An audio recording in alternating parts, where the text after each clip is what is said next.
Bugun ko'plab ekologik muammolar yuz berayotgan tahlikali dunyoda yashayapmiz. Biosfera o'zgarishi, yerdagi harorat oshib borishi, dengiz sathi ko'tarilishi kabi turli tabiiy ofatlar yuz bermoqda.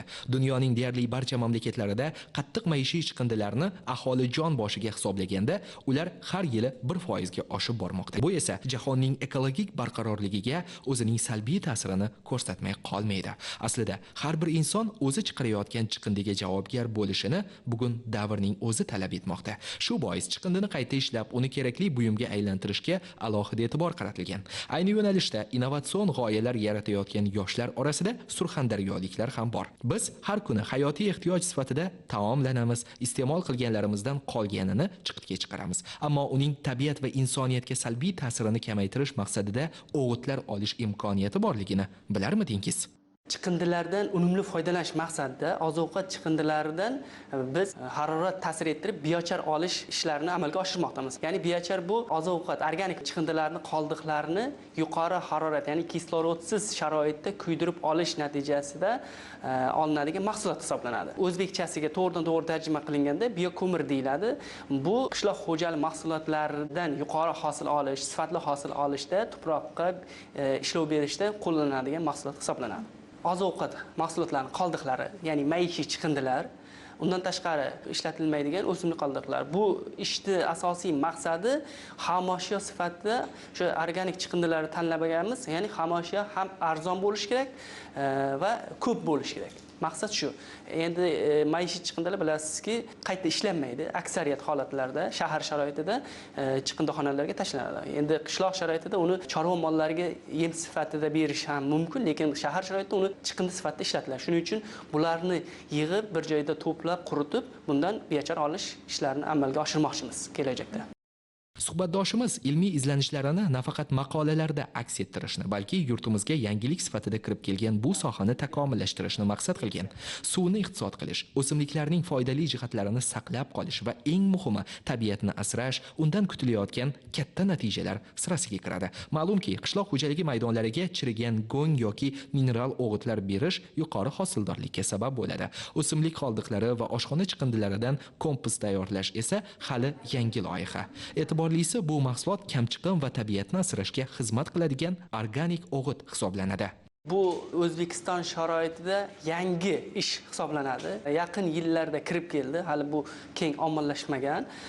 Dunyo bo'yicha bu sohada juda ko'plab ishlar qilinadi. Ayni biochar sohasida ko'plab ishlar amalga oshirilgan. Ya'ni tuproqlarga biocharni kompost bilan birgalikda qo'llash, biopreparatlar bilan aralashtirib o'simliklarga berish yo'lga qo'yilgan. Ya'ni bunda tuproqning bu unumdorligini oshiradi. Dalalarda o'sayotgan qishloq xo'jaligi ekinlarini hosildorligini oshirishga, suvni tejashga juda katta ahamiyat kasb etadi. Chunki bu o'zida sortsiya qilish xususiyatiga ega. Biocharning kimyoviy xususiyatini olib qaraydigan bo'lsak, bu sortsiya qiladi. Ya'ni oziq elementlarni o'zida ushlab turadi, suvni ushlab turadi. Ya'ni bu aynan bizda O'zbekiston sharoitida, ya'ni yog'ingarchiliklar kam bo'ladigan suv taqchil hududlarda asqotadi. Bizda bilasizki, yog'ingarchilik kam. Yildan yilga tobora yog'ingarchilik miqdori kamayib boryapti. Yog'ingarchilik miqdori kamaygandan keyin suvga ehtiyoj ortib boradi. Harorat oshgan sari suv bug'lanib ketaveradi. Agar biochar qo'llasak, o'sha suv tuproqda ushlanib turadi. Bu degani o'sha o'simliklarda suvga bo'lgan talabi oshib ketmasligi hisoblanadi. Shu mufilli pechda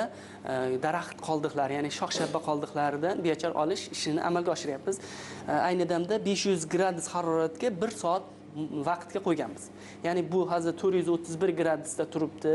500 ga yetganda o'sha 1 soat 500 gradusda ushlab turiladi. Bu jarayonda o'sha hozir ko'rishingiz mumkin, maxsus o'zini gazlari chiqyapti, kuyib bo'ladi. Ya'ni mana bu holatga ko'rinishga keladi. Endi men bu qo'limdagi oziq-ovqat qoldiqlaridan, maishiy chiqindilardan olingan biochar hisoblanadi mana. Mana shunday holatga ko'rinishga keladi. Biz bunga ishlov berib yoki ishlov bermagan holatda ham tuproqlarga qo'llasak bo'ladi. Bunga yuqorida aytganimizdek kompost bilan birgalikda yoki biopreparat bilan ishlov berib tuproqlarga qo'llasak bo'ladi. Bu albatta tuproqning unumdorligini oshishda, uning gumus miqdorini ortishiga sabab bo'ladi. Statistik ma'lumotlarga ko'ra, har yili dunyo bo'ylab 2 milliard tonnadan ortiq maishiy chiqindi hosil bo'ladi. Shundan taxminan 33% qayta ishlanmaydi. Bu esa tabiatga katta zarar yetkazadi. Har yili 300 million tonna plastmassa ishlab chiqariladi va uning 8 million tonnasi okeanlarga tushadi. Bu esa dengiz hayvonlarining nobud bo'lishiga sabab bo'lmoqda. Chiqindilar to'planadigan joylarda yashovchi odamlar orasida saraton, nafas olish kasalliklari va turli infeksiyalar ko'paymoqda.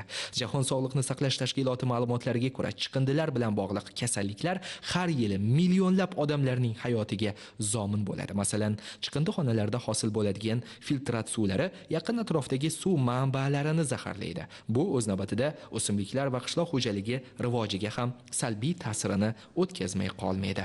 Qishloq xo'jaligi mahsulotlari orasida eng ko'p iste'mol qilinayotgan sabzavotlardan biri bu kartoshka. Uni yetishtirish jarayonida organik chiqindilar bilan o'g'itlash qanchalik muhim?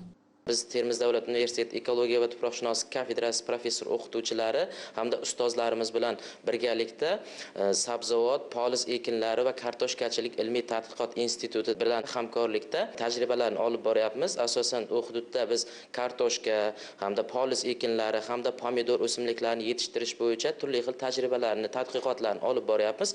Xususan hozirgi paytda kartoshka juda ham oziq-ovqat sohasida eng muhim bo'lgan o'simliklardan bittasi hisoblanadi. Kartoshkadan yuqori hosil olishda organik o'g'itlar, azotli o'g'itlar, bundan tashqari turli xil kaliy, fosfor o'g'itlarini me'yorida berish orqali hamda ular tarkibidagi nitrat miqdorini oshib ketishiga yo'l qo'ymaslik asosida, demak, tadqiqotlar olib boryapmiz. Bugungi kunda kartoshka hosildorligi juda ham kamayib bormoqda. Bunga asosiy sabab tuproqlar unumdorligining yil sayin pasayib borishi.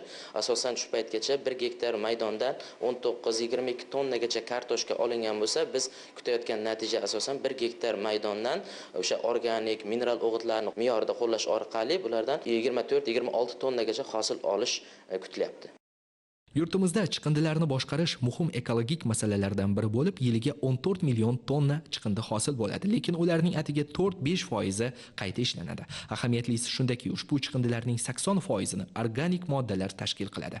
Demak, bu mahsulotlar qayta ishlansa, tabiiy kam chiqim 10 million tonnadan ortiq organik o'g'it qishloq xo'jaligi uchun tayyor degani.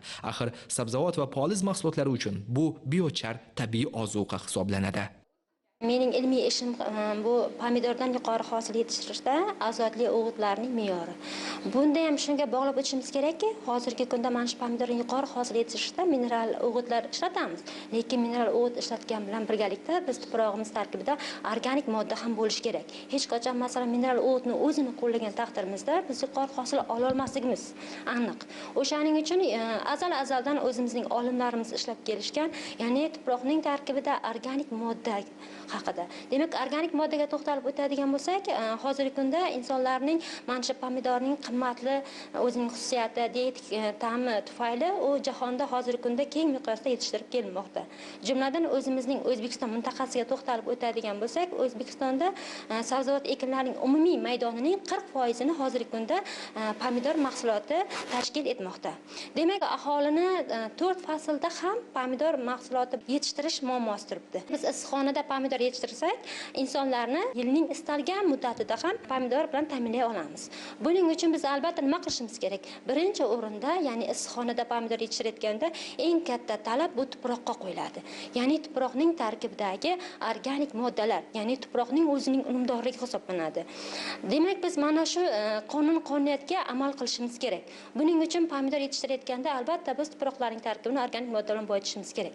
1 gektar yerga masalan biz pomidor yetishtirmoqchi bo'lsak, bu yerda 40 tonnaga yaqin chirigan go'ng ishlatsak, biochar moddasini ham, ya'ni gektariga 15-30 tonna kiritishni hozirgi kunda biz o'zimizning ilmiy ishlarimizda amalga oshirib bormoqdamiz. Bu loyiha o'zini oqlamoqda. Ya'ni biz organik o'g'it bilan mineral o'g'itlarni birgalikda qo'llagan variantlarimizda, masalan, gektariga olinadigan hosildorlik 60 tonnaga, ya'ni 1 gektar yerda hosildorlik 60 tonnaga yetgan holatlari kuzatilmoqda. Bu albatta tuproqning tarkibidagi biz aytayotgan organik moddaga bog'liq jarayon hisoblanadi. Pomidorlardan yuqori hosil olish maqsadi bu tuproqlar, ya'ni pomidorga ham organik, ham mineral o'g'itlarni birgalikda qo'llash hisoblanadi. Tabiatni, atrof muhitni asrab-avaylash umum insoniy qadriyat. Afsuski, oldingdan oqqan suvning qadri yo'q deganlaridek, ko'pchilik atrofdagi go'zallik, tartibning qadriga yetmaydi. Bu esa atmosferaga ham zararli ta'sir ko'rsatadi. Chiqindilarni qayta ishlash esa ham iqtisodiy jihatdan foydali, ham tabiatni qo'riqlash uchun muhim qadam. Bugungi kunda tuproq tarkibini o'zgarish sabablari bu borada transport vositalari juda ham yetakchi. Ya'ni qaysi ma'noda? Transport vositalaridan chiqadigan zaharli gazlar tabiiyki tuproq tarkibini ifloslanishiga sabab bo'ladi. Laboratoriyamizda mavjud maxsus qurilma, ya'ni gaz analizatorlari orqali transport vositalaridan chiqadigan zaharli gazlarni aniqlash imkoniyati mavjud. Jumladan hozir qo'limda aynan mana shu qurilma, ya'ni gaz analizatori. Bu qurilmani ikki xil ishlatish mumkin. Agar transport vositasidan aniqlamoqchi bo'ladigan bo'lsak, bizga mana bu qo'shimcha qurilma kerak bo'ladi va bu qurilmani transport vositasini glushitiliga qo'yib, transport vositasidan chiqayotgan zaharli gazlarni me'yorini aniqlash imkoniyati mavjud bo'ladi.